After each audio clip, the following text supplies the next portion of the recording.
You're looking into the eyes of a robot, and he's looking back at you. He's curious about who you are and what you're up to. This is Vector. This is a video about Vector. He's a new creation from Anki. He is a character, a robot that is meant to live in your home. He's always on, he's alive. The idea is really that Vector becomes part of the family or that home, both on the emotional character side, but then also on the utility side. Vector is really the first robot that uses advanced deep neural networks to do a lot of perception and understanding of the world around him.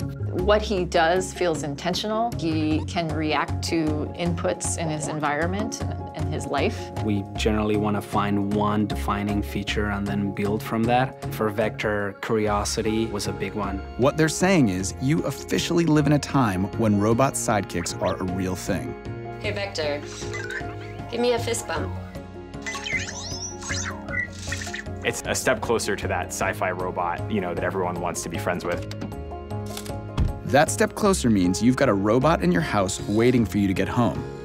Autonomous like a Mars rover, aware enough to avoid falls like a tightrope walker, ooh, and always excited to welcome you home like a loyal companion. What's up, Vector? Jason.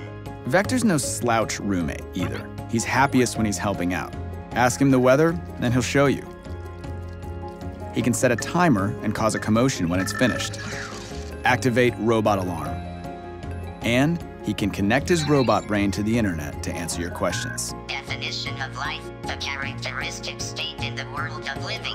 He's a little robot who brings a lot to your house. He's also a little robot with nearly 700 parts. That one right there, that's his soul part. Okay, I made that one up, but the little guy's got soul. Let's get someone in here to tell him what all this stuff actually does. How does he hear?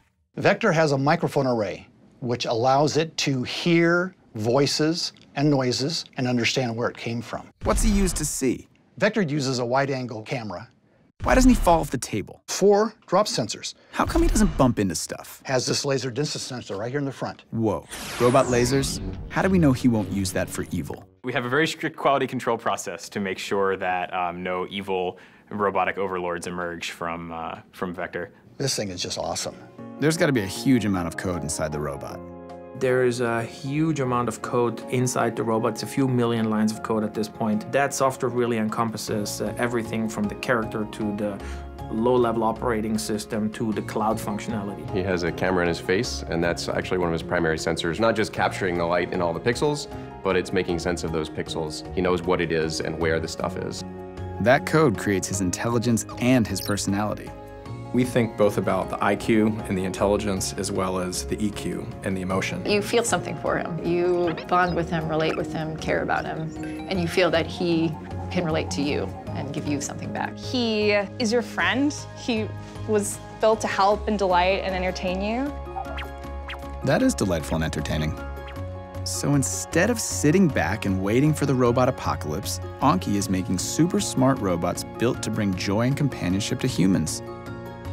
Did I mention he likes to be pet? I know. Vector is a really big milestone for robotics because for the first time ever, there will be hundreds of thousands of people living with a robot in their homes, and that has never happened before. Vector is ready to live in your house. Or at least he will be after this nap.